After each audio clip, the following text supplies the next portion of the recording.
Namaskar. I express my gratitude to the Indian Mission for hosting my talk on the 153rd birth anniversary of Mahatma Gandhi during the celebration of the 75th year of India's independence. I am thankful to the Ministry of External Affairs, the Government of India, the Indian Council for Cultural Relations, and the Indian Mission for their support. The world is celebrating the UN International Day of Nonviolence on 2nd October and remembering Mahatma Gandhi, the apostle of peace and nonviolence. We have an opportunity to remind the humanity of the efficacy of the messages and the leadership of Mahatma Gandhi. Gandhiji's leadership and the power of peace, nonviolence, and living in harmony with nature, showed by him, is capable of shaking the souls of human beings to bring about a transformation in their lives by cutting through the boundaries of international borders, space, and time. He is the leader of India with global visibility, and the world judges us by his standards. Mahatma Gandhi was a multifaceted personality. His simplicity of life and his single minded quest for truth and nonviolence concealed innumerable streams of ideas, disciplines, devotions, and aspirations. Gandhiji was a saint and a revolutionary, a politician and a reformer, an economist and a spiritual person, a person who was moral and a perfectionist, an educationist, a satyagrahi devoted to faith and reason, a man of action and a remarkable visionary. He was an excellent negotiator, a reconciler, and a peacemaker who worked to bring about a compromise in all the situations he faced. Gandhiji loved everyone deeply and accepted wholeheartedly that truth can reside in opposites as well. The Indian Nobel laureate poet Rabindranath Tagore had said about Gandhiji that occasionally there appear in the area of politics, maker of history, whose mental height is above the common level of humanity. They wield an instrument of power which is almost physical in its compelling force and often relentless. When Mahatma Gandhi came and opened the path of freedom for India, he had no obvious medium of power in his hands, no overwhelming authority of coercion. The influence which emerged from his personality was ineffable, like music and like beauty. It claimed up on others so greatly because of its revelations of a spontaneous self giving force. His spiritual inspirations comprehend and yet transcends all varied manifestations of humanity and makes the face of worldliness turn to the light that comes from that eternal source of wisdom. Mahatma Gandhi's life was a constant narrative of an endeavor in which he added to his reputation, concluding with the evolving inclusiveness of his personality. There was nothing mystic or miraculous about his development and growth. From an ordinary person into a Mahatma, it is open to each one of us to see how he advanced, one step at a time, experimenting with truth and nonviolence and piecing them together in his life, ready to look at truths, understand their implications, face hardest consequences in the pursuit of a cause, suffer any price for a mistake, recover lost ground again, but always progressing, open minded, and fearless. He dedicated himself selflessly to reach and hold the truth of a matter at any cost. This is the way he grew into a Mahatma. He was an ordinary person who transformed himself up to the most extraordinary heights. The greatness of Mahatma Gandhi lies more in his spirituality, in his insistence on the inspired strength of the soul and its life giving qualities at a time when the devastating force seemed in full force. Mahatma Gandhi had spared no pain in disciplining himself to the utmost possible extent. Experimentation was one of the innermost desires of Gandhiji's life. He experimented with food and dietetics, health and nature cure, clothes and attire, politics and economics, education and reforms, revolution, ethics, and spirituality. with almost everything that his life knew as part of life. With relentless logic and faith, he charted new ground in every direction, and yet had the depth of mind to separate defeat from triumph, the dishonest from the real, and to integrate all his aims and achievements into the harmony of his personality. Gandhiji's whole life story is about action to bring about definite transformations. He both succeeded and failed in what he sought to do, but he always moved forward and he never gave up the quest for improvement, both social and spiritual, and both for individuals and for the nation as a whole. Today, Gandhiji is remembered not only as a political leader, but as a moralist who appealed to the universal conscience of humankind. He changed the world, and the impact is seen by the world leaders who were inspired by him and have taken a leaf from Gandhiji's life and work to fashion their initiatives for ensuring peace, justice, and fighting against discrimination. Renowned scientist Dr. Albert Einstein has written about Mahatma Gandhi, and I quote, Gandhi is unique in political history. He has invented an entirely new and human technique for the liberation struggle of an oppressed people and carried it out with the greatest energy and devotion. A leader of his people, unsupported by any outward authority, a man of wisdom and humility who devoted his whole life to uplift his people. He confronted the brutality of Europe with the dignity of a simple human being and has always risen superior. We are fortunate and should be grateful that fate has bestowed upon us so luminous a contemporary, a beacon to the generations to come. Mahatma Gandhi is widely recognized as one of the 20th century's greatest political and spiritual leaders. Few men have ever had as much of an impact on our world as Mahatma Gandhi. He was charismatic, thoughtful, and analytical. Gandhiji was very much a product of his time, yet one of his greatest sources of inspiration was the Bhagavad Gita, the sacred Indian scripture which teaches us to lead a life of selflessness, non attachment, and non possession. And Gandhiji lived according to the central messages of the Bhagavad Gita.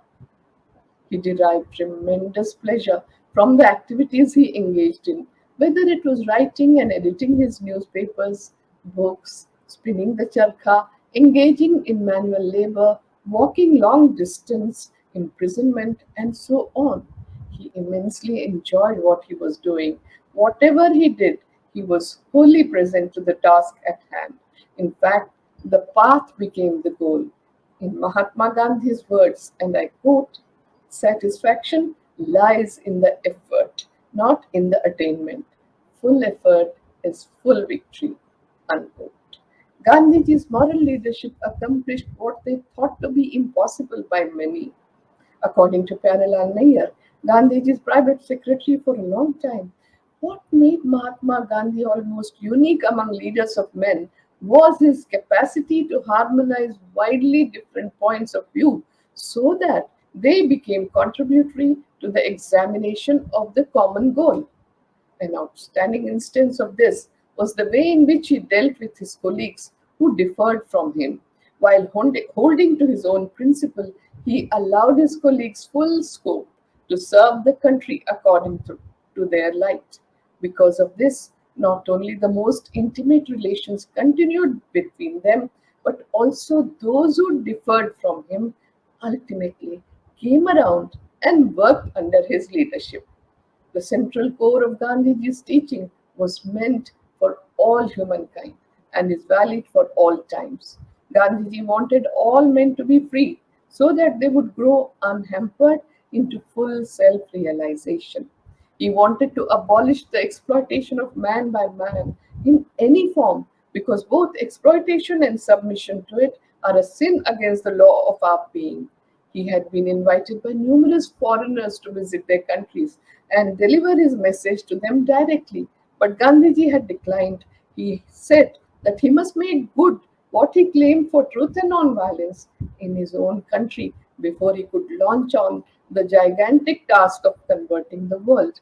With the attainment of freedom by India by following Gandhiji's method of non-violent resistance or satyagraha, despite all the imperfections in its practice, the condition precedent for taking his message to other countries was, to a certain extent, fulfilled.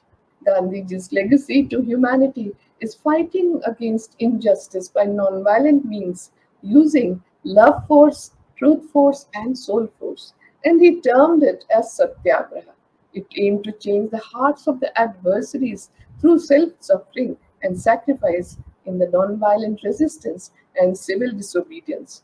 According to Mahatma Gandhi, anybody can adopt Satyagraha. Satyagraha has also been considered for resisting any kind of oppression. Gandhiji regarded Satyagraha as a way of life.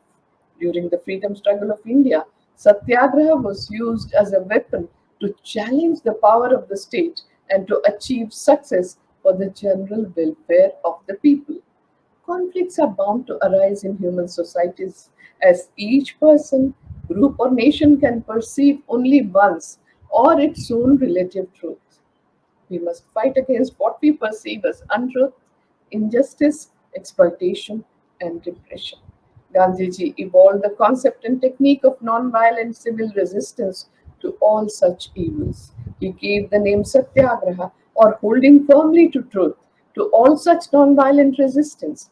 Truth, non-violence, purity of means, sacrifice, and self-suffering are its basic principles. The central concept in Mahatma Gandhi's philosophy of Satyagraha is broadly based on non-violence. Defined most narrowly, it is a technique or tool of non-violent action.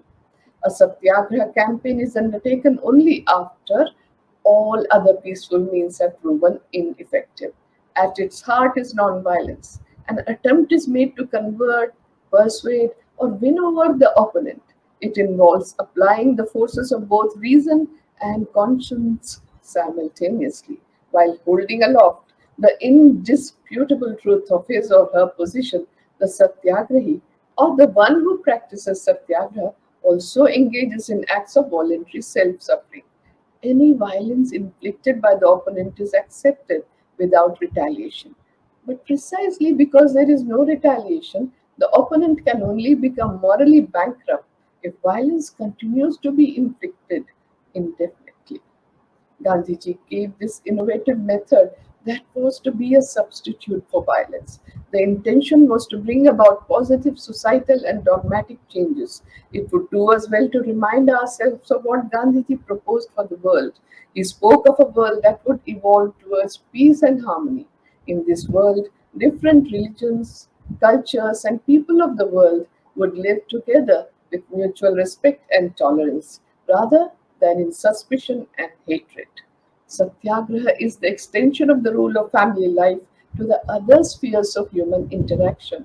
Family disputes and differences are commonly settled through the law of love and accommodation and a constant effort for the promotion of family welfare. It was the application of the law of domestic life, the law of love for all to the whole of humanity, which Gandhiji had come to regard as his own family. Our ancient wisdom tradition teaches us that the world is one family. Vasudhaiva Kutumbakam. Gandhiji laid down rules of moral discipline for the Satyagrahi. A Satyagrahi must have an unshakable faith in God. He should be able to calmly bear the physical brutalities unleashed by the authorities. He must not crave after wealth and fame and should be totally fearless and strong in his determination. He must have patience, single minded purposefulness, and must not leave the path of duty by anger or any other desire. Satyagraha can never be resorted to for personal gains, as the appeal is to the heart and not to the sense of fear of the wrongdoer. Thus, Satyagraha is based on personal purification. Mahatma Gandhi's insistence on purity of means by way of spiritualization of politics is a great contribution to humanity as it is essential to employ pure means for serving a righteous cause. Satyagraha always starts as an attempt to understand the opponent's point of view, and if the conflict is not resolved through dialogue, mediation, and compromise, then various forms of non cooperation and in the political field, even civil disobedience may be adopted.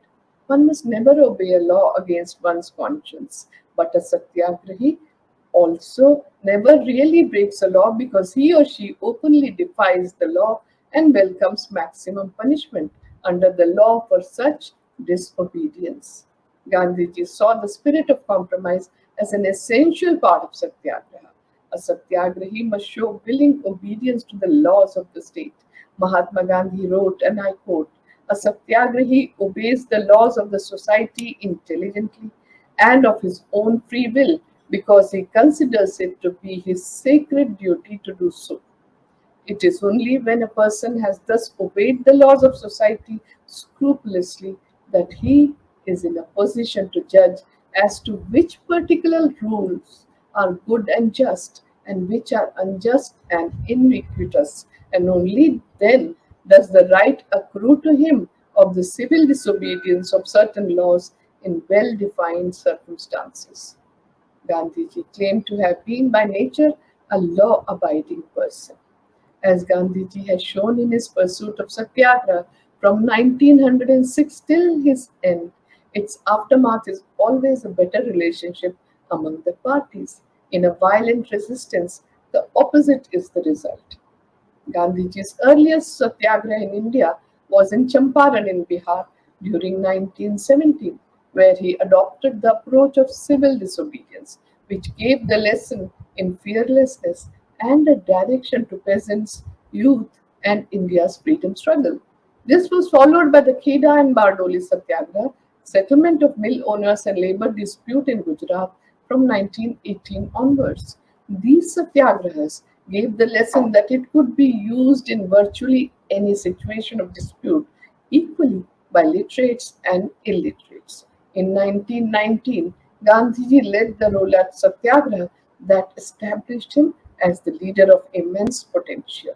Gandhiji went on to lead various other major satyagraha against the British rule through the non-cooperation movement of the 1920s, the civil disobedience movement of 1930s, of which the Salt Satyagraha was a defining moment in India's independence, and the Quit India movement of 1942, which was a landmark in Indian freedom struggle. Gandhiji had said that nonviolence is the greatest force at the disposal of humanity. He showed that peace can be assured only through nonviolence, tolerance, compassion, and understanding in our thought, word, and deed. Mahatma Gandhi's concept of nonviolence and satyagraha is more than relevant today when we are collectively encountering the multifarious challenges of mindless violence and unlimited greed. The name of Mahatma Gandhi transcends the bounds of religion, race, and nation states and has emerged as the prophetic voice of the 21st century. The world remembers Mahatma Gandhi not just for his practice of nonviolence and satyagraha, but as a standard against which we test ourselves in personal, political, and social life. Mahatma Gandhi was one of the few leaders who remains an inspiration for millions and whose impact is palpable globally as the most critical change maker the world has seen. The world was to be more just, more tolerant, better, and more humane. The legacy of Mahatma Gandhi will endure for generations to come. He motivated people to be themselves and live a life of truth and simplicity.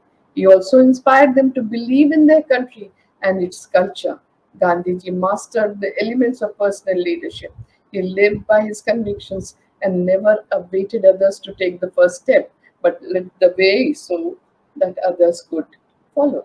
As we celebrate the anniversary of 75 years of Indian independence, we remember Mahatma Gandhi and all other freedom fighters gratefully who provided an outline to free India from the British rule and to rebuild the country. India's freedom movement, led by Mahatma Gandhi, was based on his philosophy of universal peace, truth, non-violence, compassion, Satyagraha, and Sarvodaya, the welfare of all, and he strived to restore the Indian spirit for human dignity. Gandhiji has been a pioneer demonstrating this more peaceful method, which is so very effective. Today, the world gazes across him with unenviable gratitude. With resilience and resolve, Gandhiji carried forward the torch of our great nation's guiding philosophy, which has been the underlying message of the Rigvedic verses, and I quote, Ekam Sat Vipraha Baudha Vadanti, meaning truth is one, but the learned call it by many names. Gandhian humanism and its practical application are the way forward in the world. His noble spirit and warm, humane kindness have endeared him to all humanitarians throughout the world. I express my thanks to the Indian Mission for hosting today's talk as part of India at 75 celebration. My special thanks are to the Indian Council for Cultural Relations for facilitating this event. I am grateful to all of you who have joined today.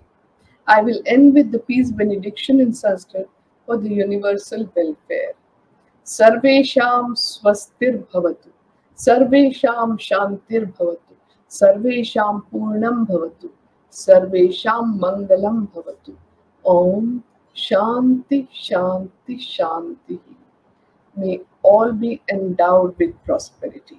May all be blessed with peace. May all be blessed with perfection. May all be blessed with bliss. Om. Peace, peace, peace. Namaskar.